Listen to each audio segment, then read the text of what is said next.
Welcome, everybody. It's your boy, Versace Stoner. We're here with a very special episode of VSW podcast. Today, we have with us somebody that I think has one of the best voices in Maine. That's right, best voices in Maine. The one and only Ethan Scott. Welcome.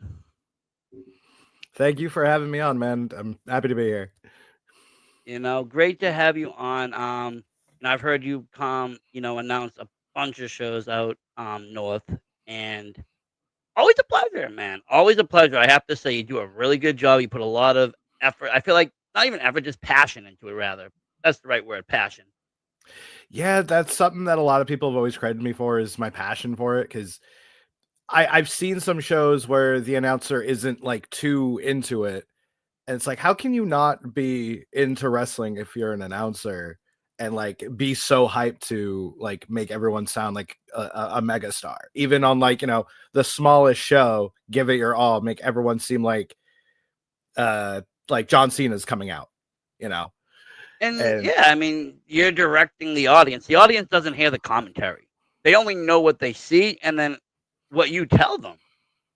And oh, that's it. And if, absolutely. if you don't deliver that, it's like missing part of storylines or key stories in a movie. It's just like cut out.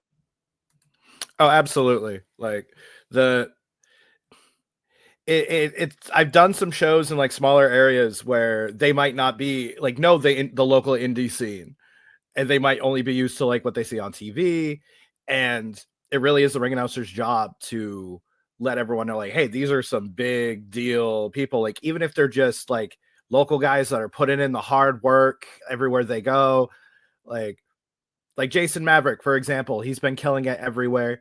So like when I announce him, I always want to make him seem like this big badass, put emphasis on the big part in big country, like to let everyone know, like, hey, this guy, like, he's good. He's a big deal right now. Like, give it up for him. Yeah, yeah, no, and like how you announce these guys will determine how you know the viewers are looking at them. If you just kind of go, well, here's Jason Maverick's coming down. If you go, here he comes, Wayne, da da da da, big country. Like everybody's all into that, and they get worked up, and that's part of wrestling. Honestly, matches are great, but it takes more than just matches to keep a show going. You need every little bit and piece going, and the commentary doing their thing on their end, ring announcer in the middle doing stuff for the fans there.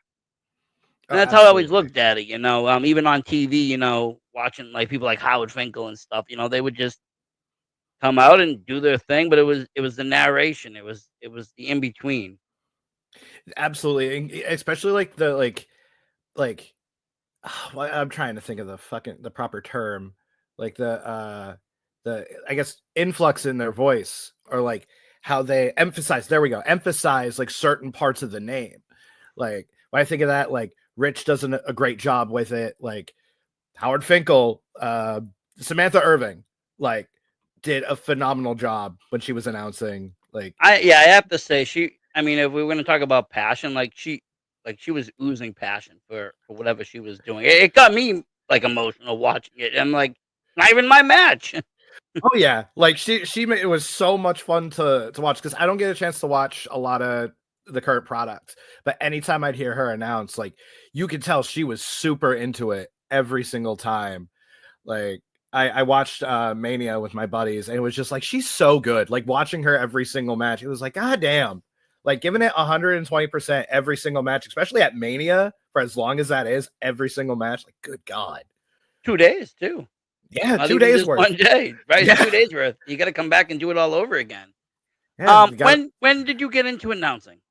So I first got involved. Actually, I have to pull this up because my memory is horrible. So I have to pull it up. I have a list of things. So I got into like the local wrestling scene in 2014, but I didn't start announcing until like 2017. It was for IWE when that was still around. They had this guy, Brad, great guy. I haven't seen him in a long time. I hope he's doing well. He was a ring announcer that would come down from Canada. He was also a referee. And for one reason or another, whether it was like he had a personal obligation or just travel issues, he couldn't come down. And Hobo Joe came up to me and asked, like, hey man, we need an announcer. Would you be comfortable doing it behind the table? And I was like super nervous. And they're like, you just stay behind the table, do the sound stuff, get everyone's info. Like, you'll be fine. You don't have to get in the ring this time. And I'm like, all right, cool.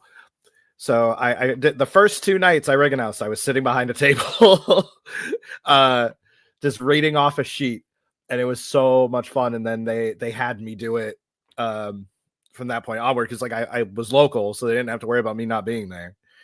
And then after like doing it a couple times for IWE, Randy had me do it once for Limitless for Do What You Love and Fuck the Rest, which was a lot of fun. I got the first big name I ever got to announce was Sammy Callahan. Oh, So wow. it was Sammy Callahan and JT Dunn.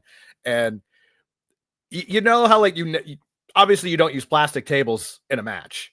No, They used a plastic table and got it to break. And I'm like, boy. oh shit. Yeah, it was like a pile driver onto the table. It's like, oh, that's broken now. Okay. But yeah, like I first like year or so in was just doing like IWE, and it really opened my eyes to what I could do in wrestling, because I never thought I could do ring announcing. When I first started, I wanted to be a wrestler.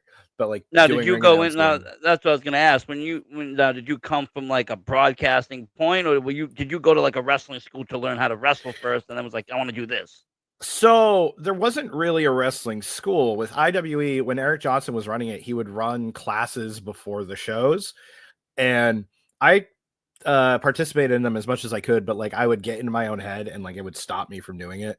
Because when I was training, that's when like Aggro was also training. Yep. Like both members of MSP came in like shortly after I kind of got involved in wrestling, so I got to see them grow. But like I would try to do the training as much as I could, but that ring was such a like it was the hardest ring I've ever bumped on. It made every other ring seem like a cloud, but it was the hardest ring. So like the fear of bumping on that, the fear of like not doing well kind of held me back. And I was just doing sound for like the longest time until I got the chance to announce. Well, that makes sense. You know, um, like I said, and doing the sound is, it's like I said, it's another important role in pro wrestling. I don't really like. I really believe everybody on the show, whether you're the announcer, the wrestlers, commentary team, your referees, your timekeepers, bell time, your cameraman, whatever. They're all part of it. They all come together to make it work unison, and everybody's gonna kind of do their part to make it work unison. You could tell if everyone's scattered because nothing looks coherent. Yeah, I've definitely been on some shows where some pieces are not fitting into place, whether the sound is a little askew, or just we're down a couple referees, or just something Well, I happens. mean, So yeah, I like mean, it's it's never wrestling. fun. Anything can happen. That's the Oh first yeah, thing. The first rule of anything that even things you don't even think of can happen the day of a show. yep. I absolutely, like we've had computers not work, we've had cables just decide to fall apart on us, or speakers fry. Like it's never fun, but I mean you end up working around it and still making the show go on. Yeah, yeah. I mean, the show always goes on. There's always a workaround. There's always some way or somebody at least that can be like, you know what, I got an extra one of these. Let me bring it on down.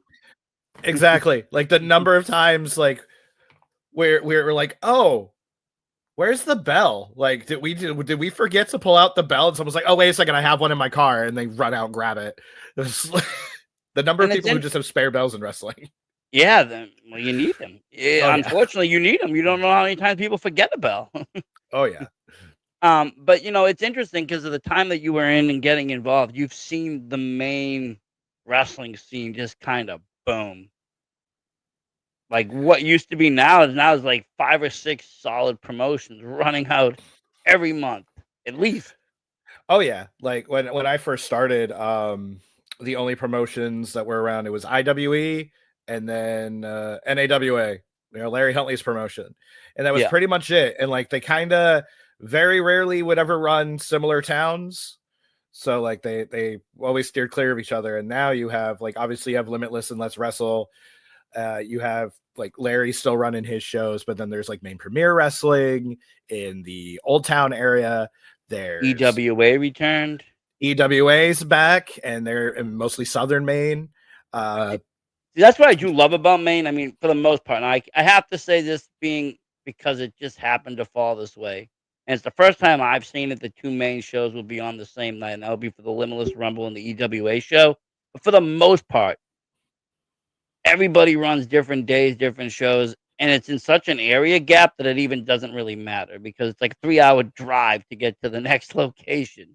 Because oh Maine's yeah, big. it's strangely big. Like it's long. Like just like I'll tell people because like I have friends who aren't in wrestling, and I'll tell them about when I have to do long trips, and I'm like, yeah, it's like 4 hours to get one way, and 2 of those hours are just getting out of the state of Maine. Like, and then you have another 2 hours getting through the other states.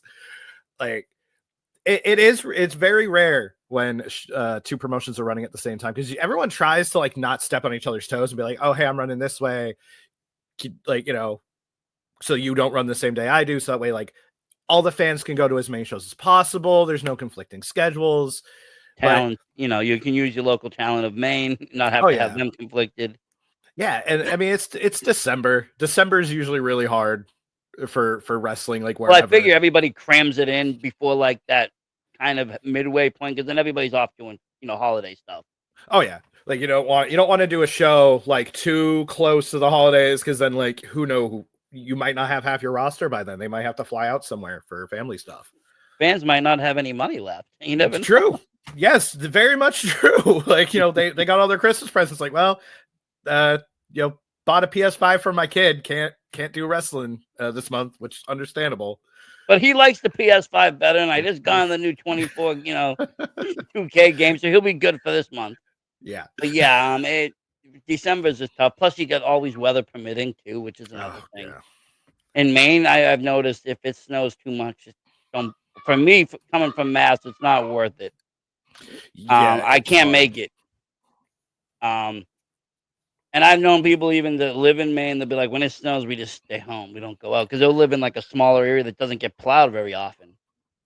I used to be one of those people. I used to live like in the outskirts of this one town, and plows, like even just getting a plow for your own driveway was like a shot in the dark because everybody's booked up. Depending on how bad it is, some people might not be able to get out to you. And like I've definitely been booked for shows that have been canceled due to weather, and it always sucks, but it's for the safety of everyone involved. Like, and I'm one of those people. It's like if it's a blizzard out, I'm not leaving my house. Like, not worth it. Yeah, I mean, I've only honestly seen wrestling canceled for like 3 reasons, really. One, the pandemic shut everything down really quickly. 2, weather shows. Sometimes we've gotten hurricanes, even like out here in like Worcester area. There've been like hurricane ones. They had to cancel the Beyond show. Snow shows, and then unfortunately that whole manhunt issue closed some wrestling down last year in Maine, which was another tragic event. It was just unreal though, just how everything just the whole day. Anyways, I was supposed to be out there. I was actually supposed to be going to Lewiston that day because that's where I always go to buy my cannabis if I'm going to Maine, and then I was gonna go to Portland to do a movie premiere for Kill City Cup. And I just happened to not go out there that day. I just happened to have to do something at home. But if I had gone in the times, everything, I would have been right in the middle of like everything, probably just like locked down somewhere. I have family that lived out in Lewiston during all that, and we made sure to call and be like, "Are you guys okay?" And they're like, "Yep, blinds are closed. Like we're staying away from the windows. We're fine." But that was a terrifying couple days. It's scary because I'll be honest. I live in the town that we had the marathon bombers, and they were running rampant through here, so we had to have a lockdown here. And we could hear gunshots and firing and all this stuff going on, and everybody's like, "Stay in, shelter in place." And it's like, it's a scary situation to be in. And obviously when it was a kind of a bummer because it starts to cancel out real life, fun too. But it's like safety first, safety first. Oh yeah. But nothing. That's the one thing I think fans are very not really like. Especially wrestling fans. I think they're very just supportive of making sure things are safe. Like if it's weather, they'll understand that it's not safe to get to. They're not going to risk. Let's close the event and postpone. If there's a mass killer out there or somebody, it's okay to close down. They're not going to get mad. Oh yeah, like when it's something out of the promotion's control, like people are understanding, which is A great because blessing, because not everywhere that's yeah, like that. Some people will just no, keep blaming, "Oh, you could have done better. You could have did this. You could have done that." It's like, no. yeah, like I have some friends that will work in the con scene, like the local convention scene, and I'll see like, oh, so and so couldn't make it. We're really sorry. We're trying to find a replacement, and we have people. I'll see people comment like just horrible things to like the convention owners, like saying how they're garbage and blah blah blah blah. It's like life happens, man. Like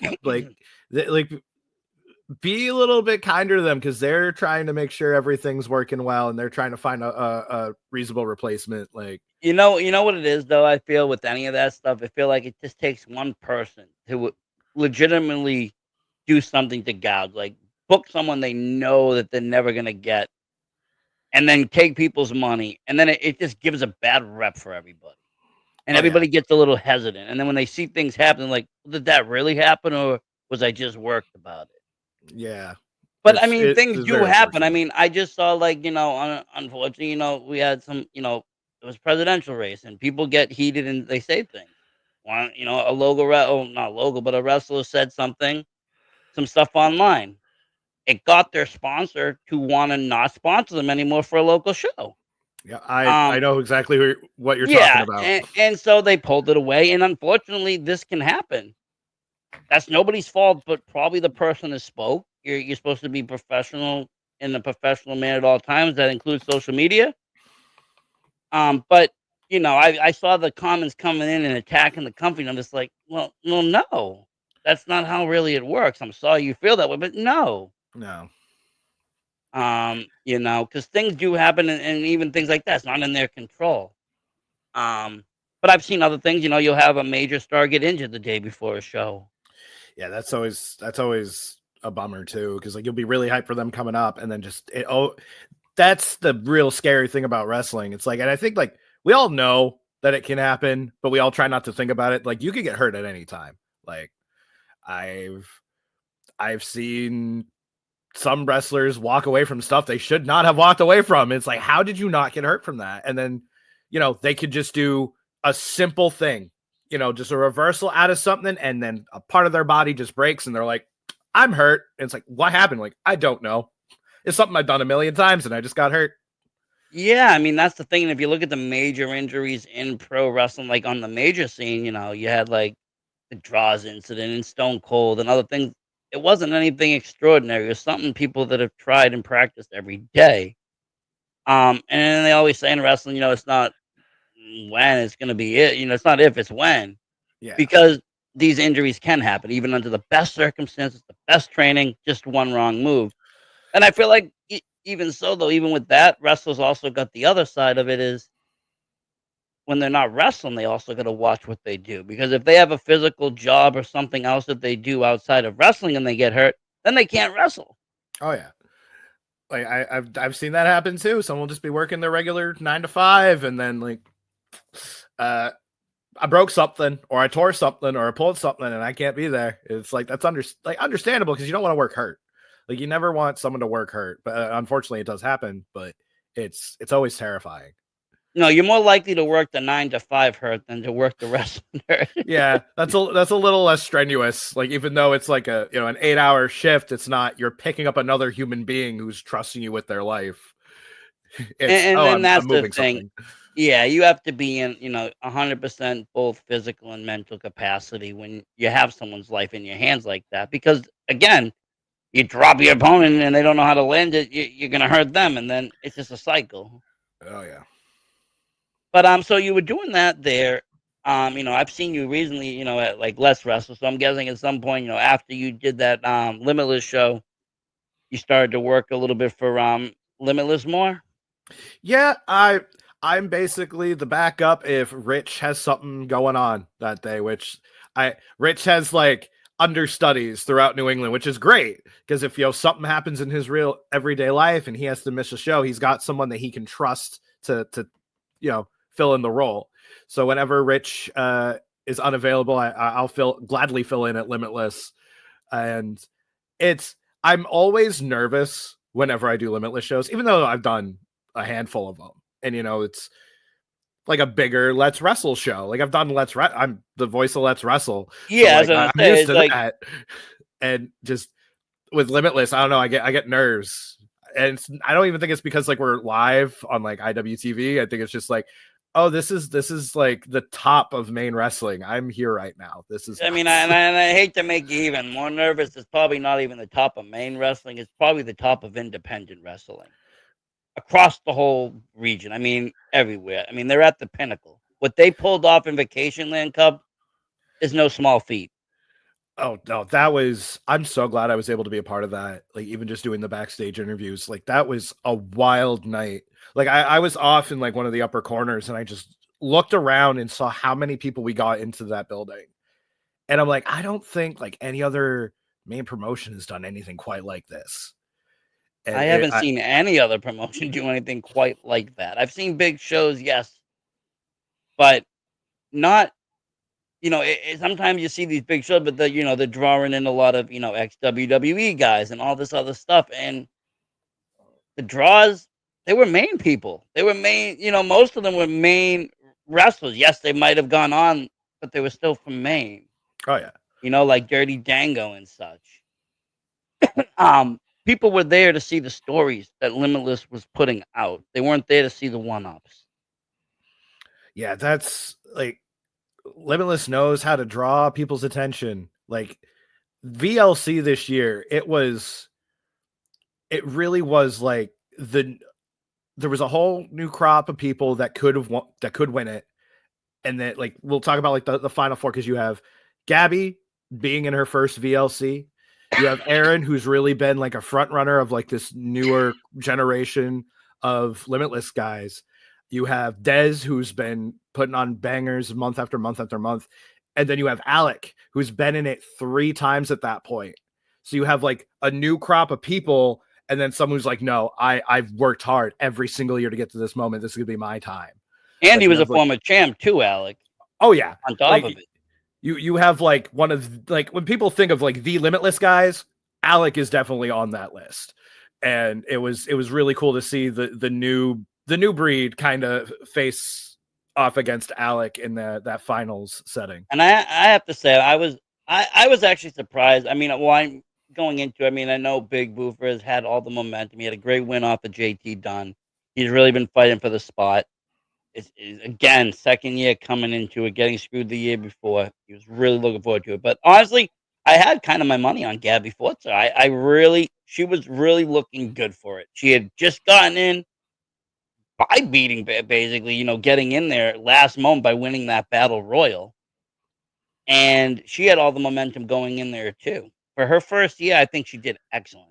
Oh yeah, like Gabby's been blowing up like crazy, like everywhere she's gone. Like anytime I see that she's making a debut somewhere, I'll see like the footage of her entrance, and the crowd loves her, like falls in love with her instantly.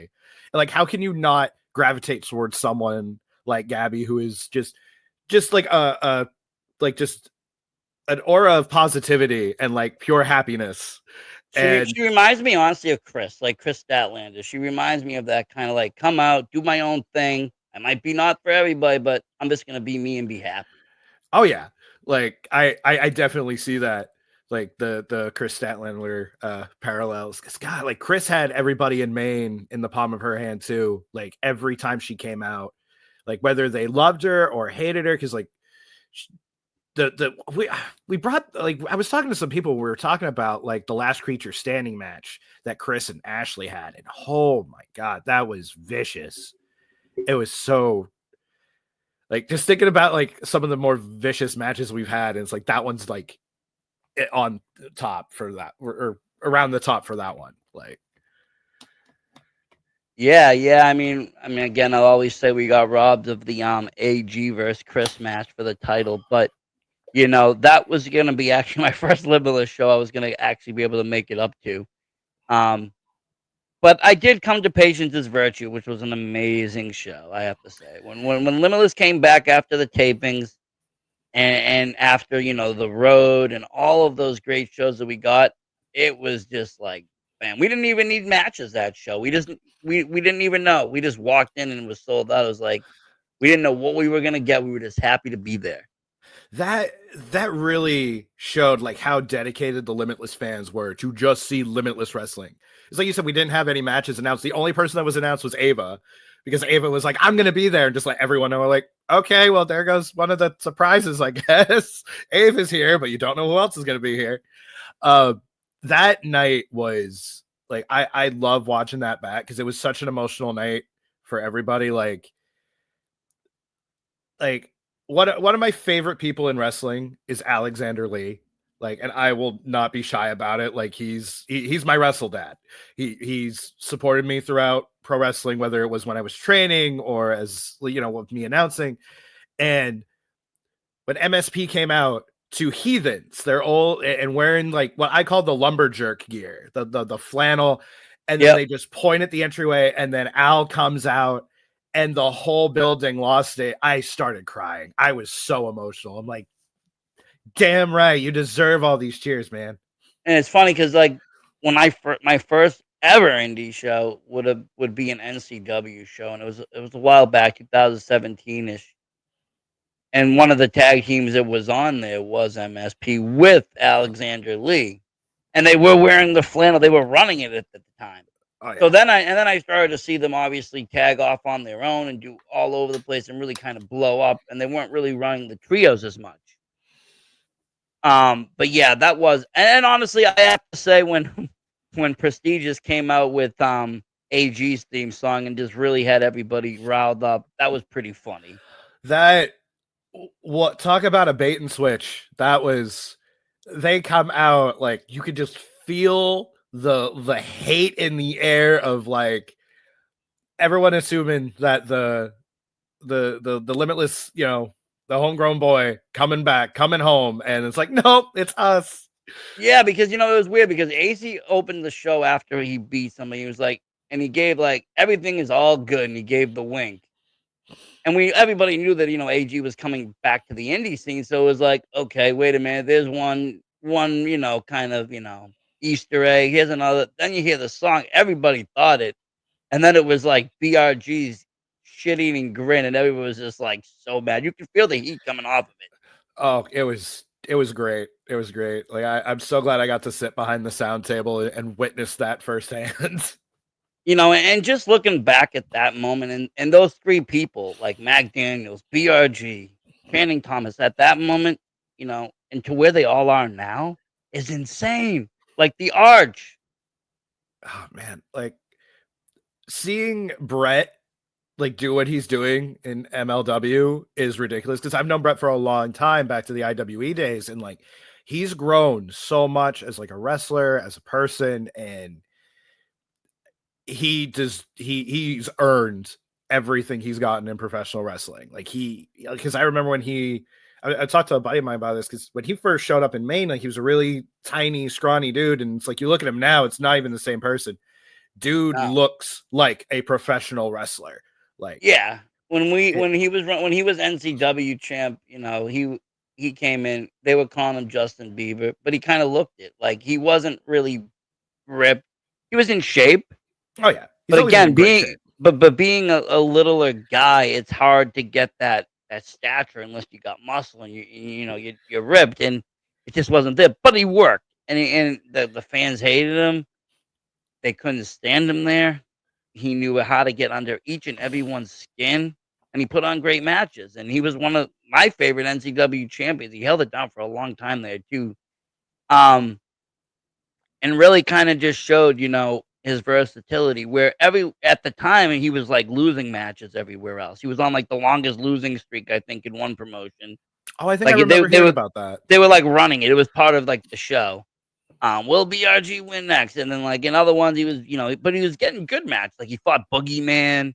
So he was definitely someone to watch. And then all of a sudden, like I said, he started even taking off. And when he came to Maine, I remember I had him on my show and he was like, one of his dreams was to get on to a Limitless show. And when he finally got on there, him and Channing, they started off tagging, and then they trioed up. It was like a dream come true. But again, even from there, like, and you must see it in Maine because I see it in Mass. Just like I said, the arches when people start training, you see them on shows, you see them helping out at shows. Then a couple of years later, you see them on the top of the industry. Oh yeah, like Right, like I mentioned Jason Maverick earlier, like when Jason has come so far since when he first started in wrestling, and he's been picking up momentum. He's been like making towns throughout New England, and he's doing so good. Like he's really taking this seriously. Because there's some people that will, I've seen it happen. They come in and they don't really take it seriously. Like, wrestling should be fun, but like you should be serious about your craft. And they it doesn't end up working out, but like Jason was like, nope, I'm making this work out, and he's just been killing it. Like he had in Let's Wrestle, I think he had one of the most emotional matches like I've seen in a Let's Wrestle ring, and it was him and BRG for the Let's Wrestle championship, because like all of us were like on the edge of our seats. We're like, this is like Jason could win it tonight. If I remember correct, 'cause I think I went to the show prior, a couple of shows leading up to that. I had never been to a Let's Wrestle, but I actually went to the one I believe that you actually wrestled in. You were in a tag match. Yeah, me and Eric Johnson. Yes. And I remember Jason Maverick and BRG getting into an argument. They were both brought in some real life some truths about their real life. Unfortunately, both of them had family members who had passed, and they were using it in the promo, and it was really drawing emotion because now people know that it's like real. But they knew obviously where to draw their lines, but it drew me into like wow. And then I was watching, that was the first time I laid eyes on Maverick, and I started to watch him. That was a great match, and then I had him on my show, and he was telling me what he wanted to do in wrestling. Number one, he wants to face Big Beef. He's dying to face Big Beef. Like If Randy can I get would Big love to Beef see it. again, we need to see that match. But but one of them, he was naming promotions he wanted to work, and within months he was working these promotions. He was doing what he wanted to do. And he's someone that's getting better and better. I love his physique and strength, and just it brings me back to when wrestling was more physical with just big guys throwing each other around. It didn't have to be some technical superstar doing seven star moves. It could just be somebody big tossing you around. His hay baler is ridiculous. Just the height he can get with some people, just throwing them around. It's ridiculous. I love seeing it though. Like every single person that takes it, I swear he gets them just a little bit higher each time. One of these days he's just gonna lose grip and they're gonna go flying through the ceiling. He's gonna be like, well shit. I hope they come down because I gotta pin them. But that's what when I grew up in wrestling, it was like late '80s, early '90s, '80s, '90s. You had these larger than life guys. You had these King Kong bunnies and stuff. They weren't necessarily look like athletes, but they were big and they could fight, and they looked like wrestlers. Um, to me, he just screams, "I'm a wrestler," and I like it. I like the whole the big country gimmick, just everything about it. Like I said, I'm a big fan. I've been kind of following now for a while, and a lot of people are saying he is destined to kind of keep inclining to the next level of pro wrestling. Yeah, he's putting in the hard work. He's showing everybody like what he's got. I'd love to see him in Limitless someday, like in a one-on-one match. Is like he at the Whoopie Pie Festival. He had a really good match with Channing Thomas when Channing was still champion, and like to have these great matches with BRG, who is the Let's Wrestle champion, and then Channing Thomas, who at the time was the Limitless Wrestling champion.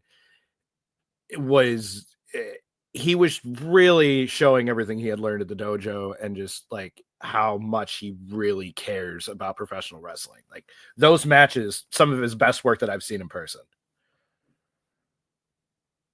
Yeah, definitely, definitely.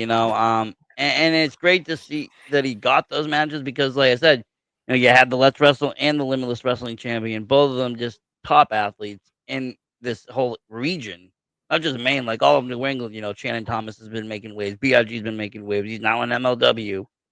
You know, um, and getting that exposure, not just working these guys, but also getting these great names in a match. It's good to see. And I can see him, probably within a year being on the main roster of, I call it the main roster of Limitless, because I feel like, the way it's set up, you have, Let's Wrestle, which is great, but it's almost like an NXT because people kind of move over slowly. But it Oh also yeah, independently runs by itself. It doesn't necessarily need people to move up. It has its own storylines, has everything about it, and it's totally can be its own product. If people didn't know about Limitless, they could watch less wrestling, almost not know anything about Limitless. Oh yeah, like Let's has definitely been the NXT. We've definitely all called it that because like you look in the early days when we've had Alec Price and CJ Cruz come up from Let's Wrestle and have one of my favorite feuds in Let's Wrestle history. Um, and also like Channing Thomas, like Channing got his start in Let's Wrestle.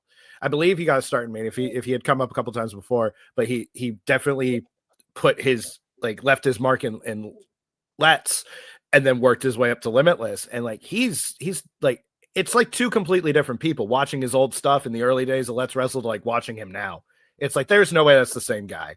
Like he's evolved so much. He's doing fantastic. Yeah, and I guess that's what one of the most I think special things about indie wrestling is you're able to watch the wrestlers grow. Granted, you could do the same in WWE and such, but you don't get to see the changes as much and what they actually do and how radical it can change the fans and how like I remember Alec Price being hated, hated, hated, right? That was his thing. He wanted to be hated. He would flip fans off, but he was so good at what he did that one day the fans were just cheering. He was still flipping them off, but they had turned him. Like there was no coming back from that. They loved Alec Price. Oh yeah.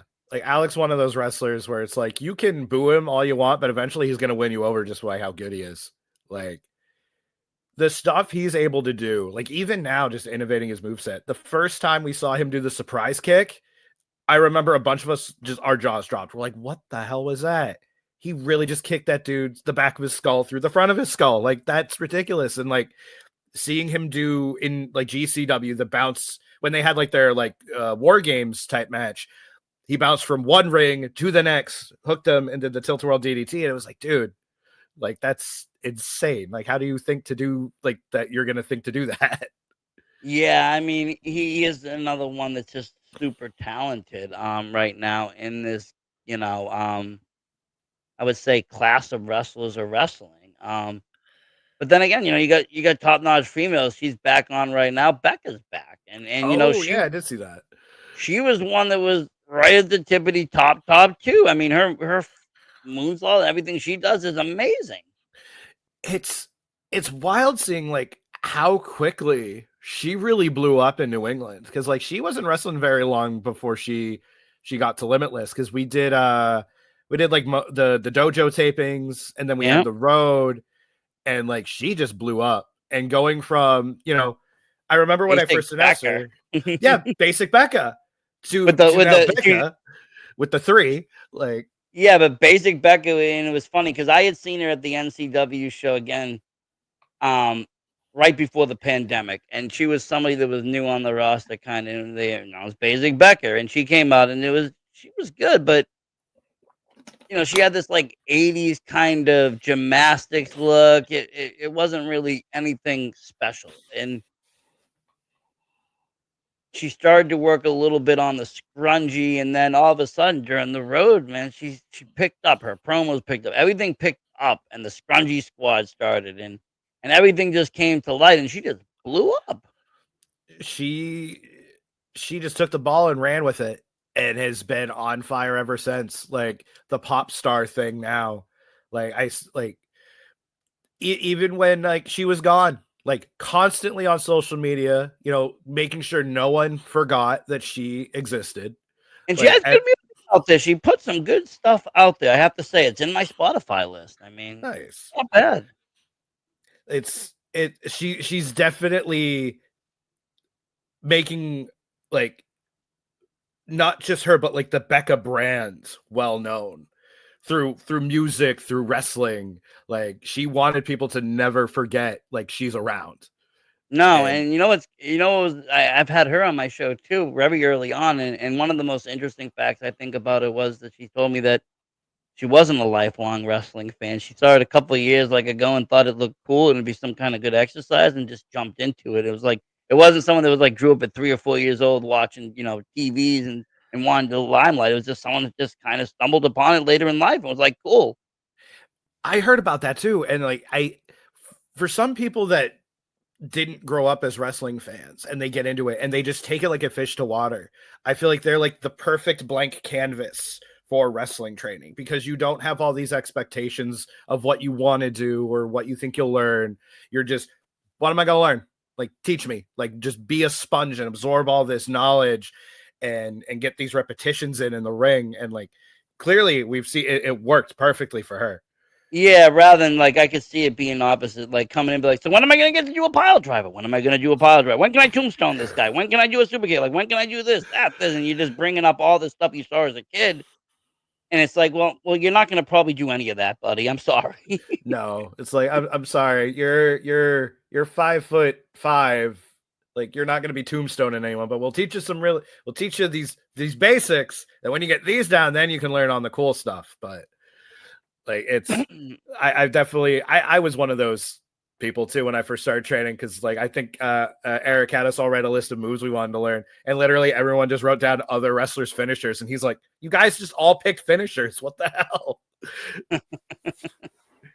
It's funny though because you as a kid, you see these things on TV, and that's what you grasp for. Whether it's to be a world champion, whether it's just to be someone that's a heel. There's people out there that naturally look to people like Rick Rude and says, I want to be that guy, that cool guy that just makes all the guys upset and makes all the girls woo and just, they'll take it and run with that. I've had people that have been inspired by people like Bobby Heenan just to be that kind of commentator.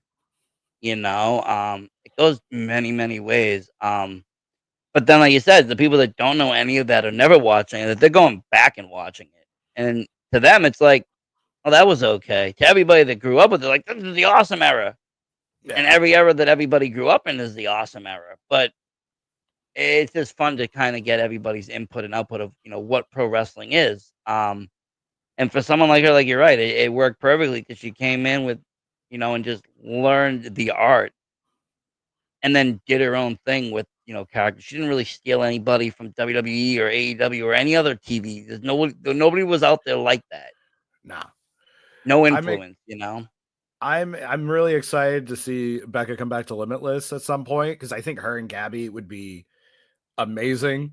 It's bound to happen. Oh yeah, like you have like the top of the women's roster in Becca versus like the new the new face in town who's like quickly rising up the ranks, and like they'll put on like such an amazing match. I am super excited to see when Becca comes back. Yeah, no, definitely. And I don't know when. Who knows? She could show up in that Royal Rumble. She could show up in Herman. The only person that's been announced for Herman is just nobody other than Matt Cardona. That's Yeah, a huge pickup. Honestly, that's crazy. that when I saw that, I was like, you really got like one of the biggest names in independent wrestling on this show. Like, he's like the indie god for a reason. He really, like, when Matt Cardona left WWE and like hit the indies, like, man, did he just like evolved. It's He did all the right things. he did. I'm excited to see what he does when he comes to Limitless, because I don't think he's like, unless it was when traveling with WWE, I don't know if he's been to Maine before. No, might not have. I don't know. Maybe he's done some like if they've done WWE shows or house shows out there, he probably has. But for indie shows, I don't think so. Yeah. I've only seen him in GCW. I saw him in a great match against Effie. Um, but he knows how to do everything right. He knows how to do the fans. He knows how to do the moves. He's really is the indie god. Yeah. I have a friend who is not a big fan of Matt Cardona, and I told him, like, oh, hey, look who's coming to Maine, and he's just sent me a middle finger. I'm like, you should come to the show and let him know how you really feel.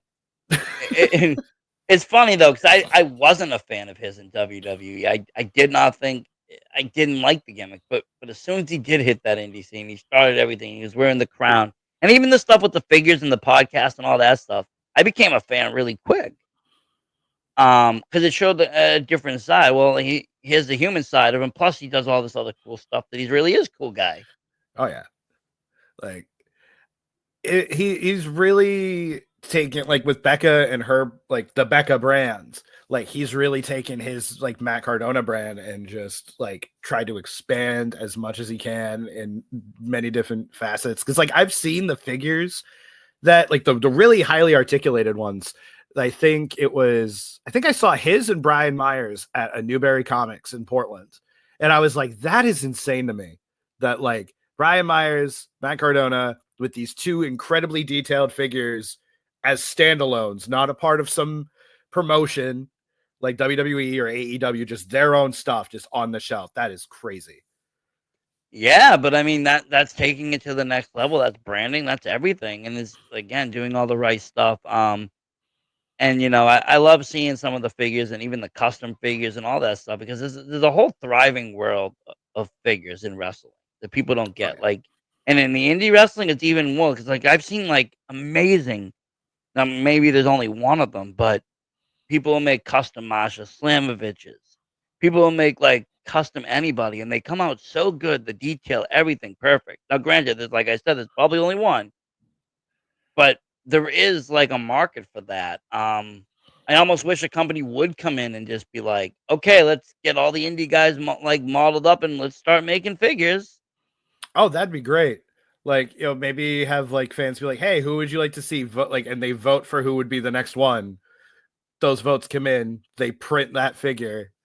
Like, I love seeing the custom ones that fans make. Is there like this? It's neat to see how they picked different parts from already existing models and like made them look like the the person on the indie scene. And then I mean, we got trading cards. The Let's Wrestle trading card set came out.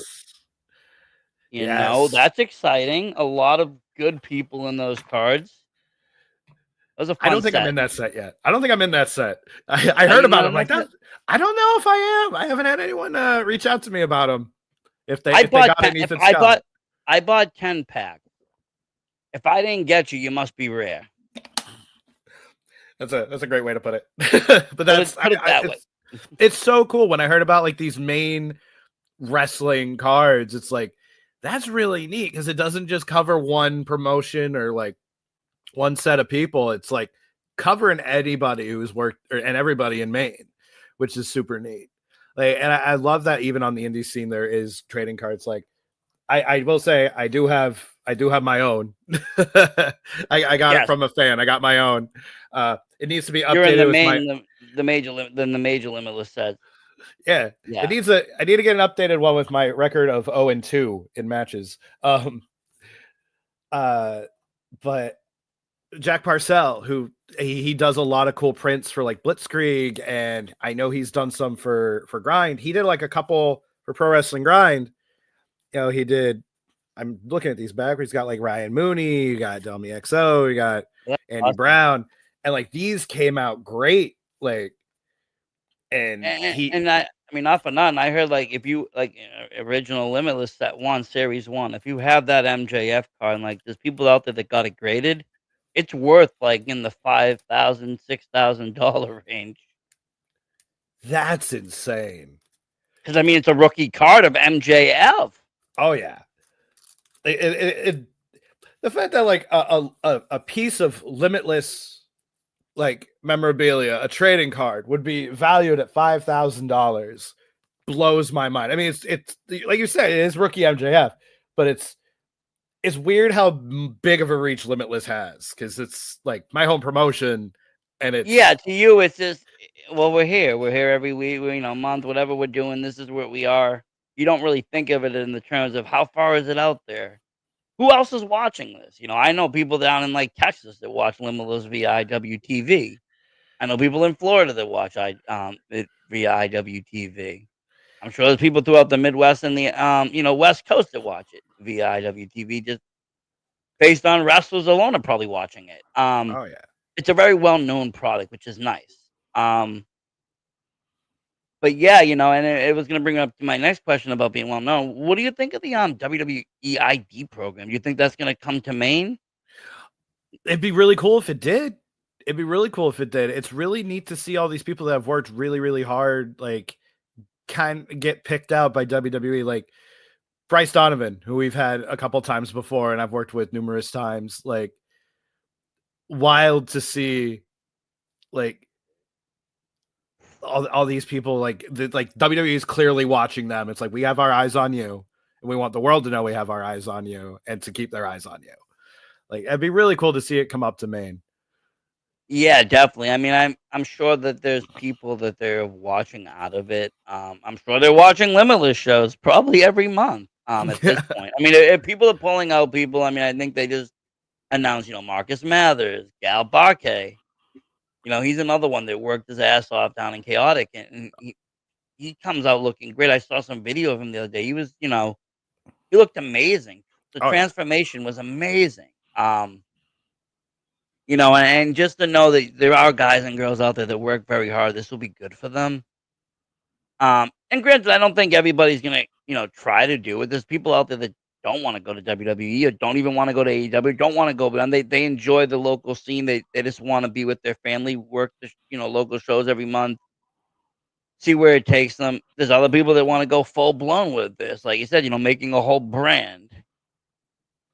Yeah, Um, I I'm excited to see how this WWE ID thing goes and like who else gets picked, because I talk about it with my friends, with like the guys that we have in Limitless, and like if like a lot of them should be on TV because they're so good. Like I'd miss having them at shows, but it's like they definitely deserve that time in the spotlight. Because I've always said like Alec Price would be phenomenal in TNA's X Division as X Division champion. Like, because he just, like we talked earlier, he does just all this crazy stuff that would look, that the world needs to see it more than it already does. It's like, no, he needs to be on television, like showing why he is the prize. yeah, no, definitely. I think not enough people have seen him yet. He is one of those people. Like I know people that weren't even necessarily fans of wrestling, but like I would throw on a match and just his energy alone of him coming to the ring and doing his whole entrance would hype them up to watch it like it was like some kind of prize fight. Um, and definitely kind of for me, just I remember his early promos in like Pandemic at the Dojo and stuff, and just from that point to where he is now is just insane. Where how he's grown as a person and Oh as a yeah. wrestler and as a talent and as a character and what he's put into it. The matches he's had, his title runs. But like I said, Limitless has kind of never been.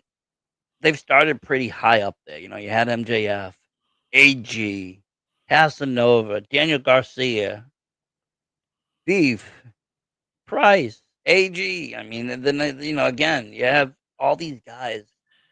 Channing Thomas, he held that title with, I thought very prestigiously and done very well. I think him and Bacabella's title reign was one of the best and fun to watch. And right now, Big Boof is, what he's gonna do with it. I think is gonna even sell it even further. And he's another one. He'll probably be on TV sooner than later. Oh yeah. Like Bufa, he really got everyone's attention as like when he stepped through that curtain the first time. Like everyone has had their eyes on him since his debut in Limitless, and he's like outdoes himself every single match. And if anyone was to beat Channing Thomas, I'm glad it was Bufa, because he worked so hard to get up to that spot again after like getting so close with his first time in VLC. Like I'm excited to see what happens at the Rumble. Sadly, I will not be there, but I'm excited to see what happens at the Rumble. I think it will be. I don't know if he's is the opponent been announced yet for him. I Don't don't know. know. I think the only things that have been announced, um, obviously we have the Rumble match, and Calvin Tankman's going to be there. Which, Okay. when I saw Tankman was going to be there, I lost it, because like I found him through Bizarro Lucha on IWTV during the pandemic, and instantly drawn to him with just his size and his speed and I'm so glad he's coming to Limitless, but I'm so bummed I'm not going to be at that one to meet him. Like, Uh, it's like a double-edged sword. It's like he's up here. Awesome. I'm not going to be there. Damn it. But it's like, oh, it's the one show I'm not there. yeah, hopefully we get him back up because like, he's so good. He's so much fun to watch. Yeah. No, I'm looking forward to that, and I'm looking forward to, I said January. Is there any Let's Wrestle shows coming up? Not that I am aware of. I basically find out when everyone else does. I'm like, oh hey, here's Let's. Okay, cool. I will mark it on my calendar. But I'm hoping we do more Let's in 2025 because like those Let's shows are something special. I really miss the old indoor yard sale building because like we could get that place packed. That's where I went to see you guys fight, and honestly, that was just an amazing venue. Like, of course, there was a yard sale going around, but it was just a lot of people could fit in there. It was very roomy. It had very high ceilings. It was just nice. It Um, was. It's and like I mean, oh sorry. no, I was gonna say, I mean, it was kind of weird driving because I've never driven that. Well, I did drive that far up to Maine once before, but driving that far up to Maine that night, like it was beautiful weather, 70 degrees, and by the time we got up there, it was starting to like snow a little bit. And I'm like, I'm seeing Tim Hortons and my friends like, I think we entered Canada, and I'm like, no, not yet, Close. but we're getting there. We're getting there. But we got there, and it was just one, and we drove home that night too. And it was just it was a really cool event. It was my first Let's Wrestle. I was very excited. I had Drake Lovecraft on the show. He was having his Donkey Boy Bandit feud, the whole family actually, and it was very cool to see that show because I had only been to Limitless prior um to that, and granted, it was just nice to see the other people because you see them or you hear them or you watch part of them, but again, it's a standalone product too. Which is really cool. Like if you never watched Limitless, Let's Wrestle is its full on great promotion. Oh yeah, and it's got its own vibe too. Like they're like as similar as Limitless and Let's are, they're very two different beasts, which it's neat to see. Like our like I love whenever we can get a big Limitless crowd like together because like they will let you know how they feel about you, especially like Lovecraft knows that firsthand, being public enemy number one for a good while. Uh, but yeah, like Let's shows there's something special. Like Let's was something different when we first started it. It was just a group of us doing something completely different um in the central Maine area. And I'm so glad it's still like kept on. Like it survived it survived through the pandemic. It's still around today and it makes me so happy that it's still going. Yeah, no, I definitely hope there's more shows coming up. Again, I enjoyed it, even though, like I said, it's a little bit far of a ride, but it was worth it. It was Oh worth yeah. it. All the main shows are worth it. It's always worth it to go up and catch one. I always recommend it to people if they've never been to any of those shows, any of the shows in Maine. Go check out a Maine show because it's not just about the wrestling. It's also the crowd. The crowd out in Maine are so much more laid back than the crowds in Mass. Everybody's so chill.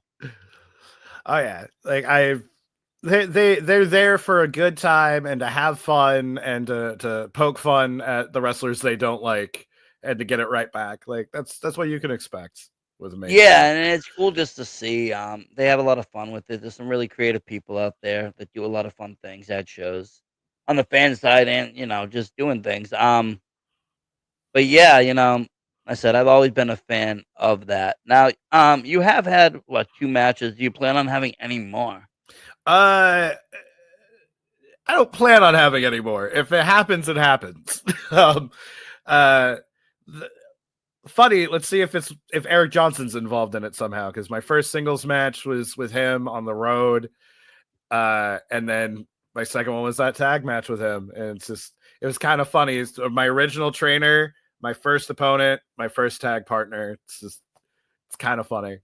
That tag match was I that was so much fun, and I am so grateful I got to be in there with who I was in there with, because like I was taken care of. Like I couldn't have like I couldn't have asked for better people to be in that match. And I think the fans were really hyped. They were really happy for you. You looked happy for you. Like it was a good time.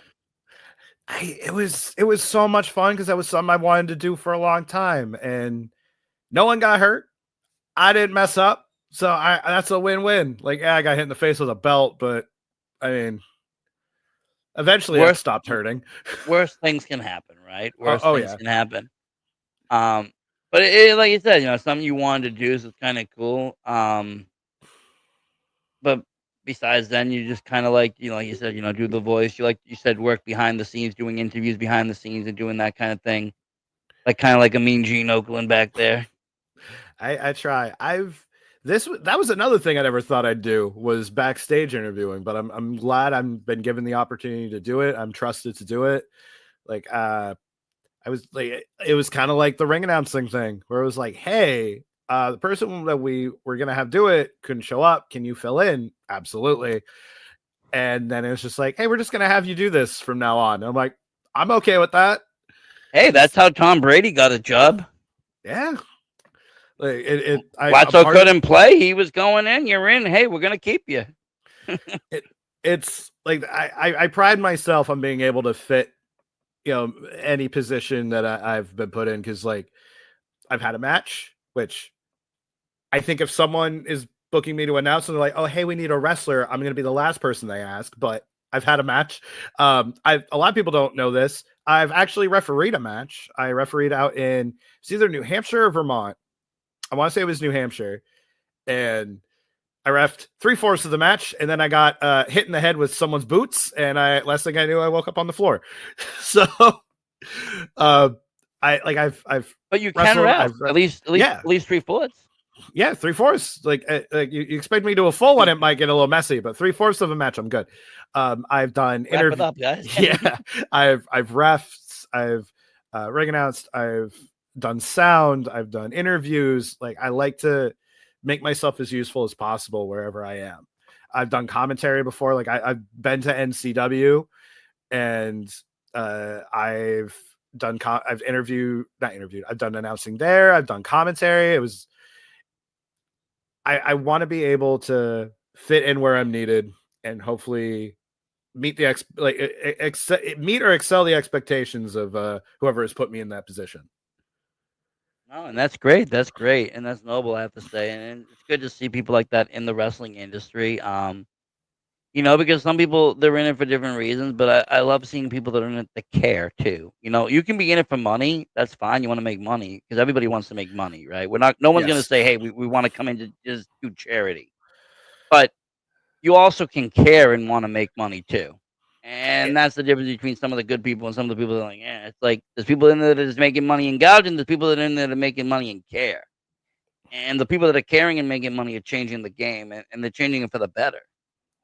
I think wrestling has come a long way, especially in the last years of independent wrestling, of being a cleaner scene, being, a lot of things have changed, I feel. I've seen a lot of promotions working together rather than against. Like, we talked about it in, Maine, it doesn't really happen, but even in Mass, I saw the Let's Wrestle title get defended at Proving Ground with BRG against Dustin Waller. Great match. That was at a different show though. It wasn't Let's Wrestle show. It wasn't a Limitless show. It was a totally different show. And that was very cool to see. So, I really can't wait to see what 25 has in store for us and what new will happen. Will there be more collaborations? Will there be more, cross branding? What will happen? the more people can work together and put on really good shows, like, it just benefits everybody. Like you said, with like BRG defending the Let's Belt at Proving Ground, like, networking is like one of the key points in wrestling, because you want to know as many people as far out from your home base of operations as possible, because it can help you get places. Like, like for example, Rip and Perry, they went to Japan, they went to Kyushu Pro, and then they brought Kodai and Jet Li with them to the states to wrestle in the states for the first time. Like that, what networking there, like giving New England a taste of what Kyushu Pro has to offer, letting them experience what it's like to wrestle in the states, and hopefully, with that bridge that's been made with Grind and Kyushu Pro, get more of the Kyushu Pro guys over here and get more of the Grind guys over in Japan. And that's the whole thing, getting to wrestling in different scenes, different opponents, learning different things. Obviously every place has their own style. Japanese more strong style. You learn that, if you watch Rip, he has that style. Which is cool to see him bring that to a lot of his matches because other people don't. And he's very physical wrestler, which again, it's not for everybody, but when you have the right person with the right look put on a physical match like that, and Rip has that, it's like, damn. Rip, like when I announced, I think it was VLC. He came out in that big studded black spiky jacket. I'm like, I whispered to him, like, you look like a final boss. And he's like, I am going to be the final boss. And it's like he has that look of someone that you do not want to cross, whether in the ring or in person. He's a scary dude.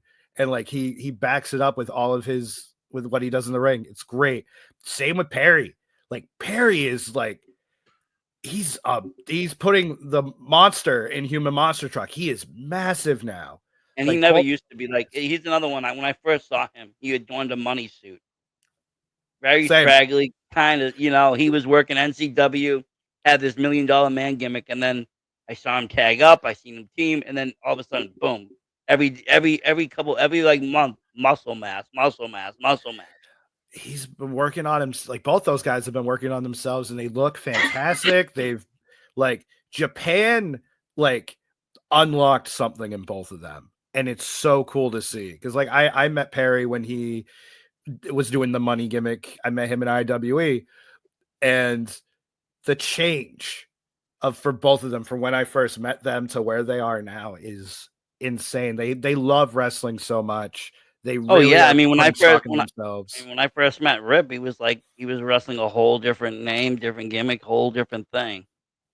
And they were tagging up, and then all of a sudden, Rip just was like, "Nah, I'm Rip." And then I think at that point they decided to go across country. They went down to Texas or something, and they started taking bookings. And they doing these like road trips and car rides. And when I saw that, I was like so happy for them. Like, there's two guys that have been in the local scene, and now they're getting out of the area. And for me, that's a big deal to see guys travel because that means that not only are they getting out, but they're also bringing eyes back onto New England. But where do these guys? Oh, they come from New England. Where do they wrestle? Oh, they wrestle at these promotions. So people are going to watch that and check back and look back, and it just gets a lot of things going. And now when you say they're traveling to Japan, it's like even more prestigious. Same thing with the AG. Look what he did with Noah and coming back, and he gets bring all this knowledge and wisdom back with him from Noah, and then he goes back to Noah. It's great seeing all the New England guys really go out. Like you said, whether it's going overseas to Japan, like AG and Rip and Perry have, or just heading down south, is like it also exposes the New England crowds to what's going on in other parts of the country. Because like, yes, there's so much wrestling out in the world. It's hard to watch all of it. But like if you say you really follow Channing's matches, Channing and Sydney are in Dreamwave. You're exposed to an entirely new promotion out there, and you might find your new favorite out there. Definitely, and and I also follow some of the foreign wrestling. I look at things like WXW, and we've seen people like Ace Romero go out there, and other people from here fighting in Germany. Ava was out there as well, and I've had people from there out here, and they're like, they know the New England people, and they're like, "Yo, yeah, I love Ava, I love this person." Da da da. I've talked to people from Finland that have watched wrestling from over here. The guy that actually started wrestling in Finland, Starbuck, he actually trained with Stu Hart up in Canada and then moved to Finland, brought wrestling with him. Nobody knew anything about pro wrestling in Finland. He started his own thing with Stu Hart's training. And That's now, crazy. I mean, if you watch, now they have their own show, and they're on Trilla TV, and it's pretty cool to see these kinds of things and the stories you hear. but it all starts in small halls and small places and on the low and tier end scene of the indie scene. And indie is the backbone of like everything. People don't get that, but it Oh, really is. absolutely. Like I have a friend who like I'll mention an indie wrestler and they'll be like, "Who's that? I don't know who that is." It's like, dude, watch indie wrestling. Is they might have a gripe with what AEW or WWE's doing. And it's like, man, instead of focusing on the things you don't like, watch indie stuff because you can find your favorite next favorite wrestler on the indies and you can watch them possibly blow up into the next megastar. Like I I've I enjoy indie wrestling so much just because of that. You never know like who someone's gonna be in like No, five months. and there's honestly there's a lot more variety. I mean, yes, there's WWE, AEW, Ring of Honor, New Japan, but there's a few more big ones, MLW. But indie wrestling, I mean, if you put on IWTV right now, you can spend a year on there and watching every show from promotions that you've never heard of, seeing guys and girls pretty good or the next best star. Because just because you got to remember, we got great stuff happening here. There's great stuff happening on the West Coast too, simultaneously. Oh yeah. Some of our guys moved out there. I mean, I felt bad and sad when Blackwood moved to California because I was a big Blackwood fan. But there's a perfect guy. He was coming from New York. Him and Garcia were one of my, Garcia was one of my favorite Limitless champions. But with the work with Blackwood, I thought they just did really good together. But he comes back once in a while. But he went to the West Coast, and there's a big thriving scene out there too. It's just cool to see. It's just cool to see all the differences. But we are just about out of time right now. I do have to say. Where can folks find you online? So you can find me on pretty much every social media platform at Ethan Scott 207 on Facebook, Twitter. Don't know if I'll delete my Twitter or not because I don't really use it. Instagram. I just made a Blue Sky the other day, so that's fresh. And then Threads that I forget exists, but I have it so no one else can have Ethan Scott 207. Yeah, Threads is another. I always forget it exists too until Instagram reminds me. Like someone's following you on Threads. I'm like, what's Threads? Oh yeah, Threads. Yep. I forget it exists. But yep, you can follow me on all those Ethan Scott 207. Uh You I'm doing any much YouTube work?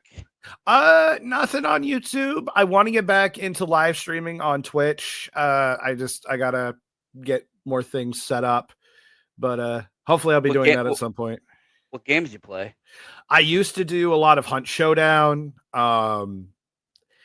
Anything that I thought would people would be interested in watching. Like I love playing platformers. I love playing horror games. There you Uh go. I do a lot of the horror games myself, but yeah.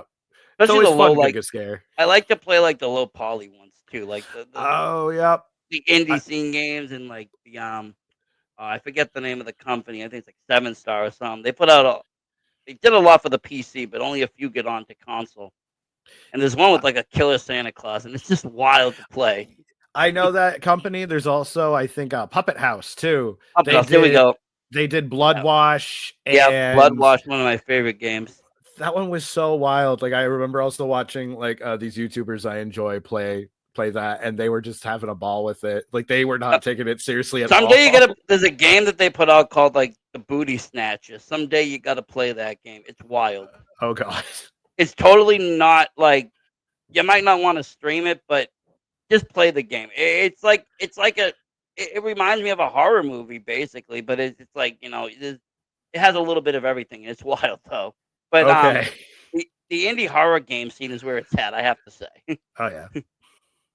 But thank you for your time so much, honestly, and thank you for all you do for wrestling. I love it. And we hope to see you soon. Within the coming months. Doing shows or whether it be like you said, backstage interviewing or forefront announcing, whatever brand. But thank you for coming on today. Thank you for having me and I hope to see you at the future show and hope to see everybody else at future shows too. Thank you. And thank you, everybody at home, for watching. And as always, support indie wrestling. Versace Stoner out.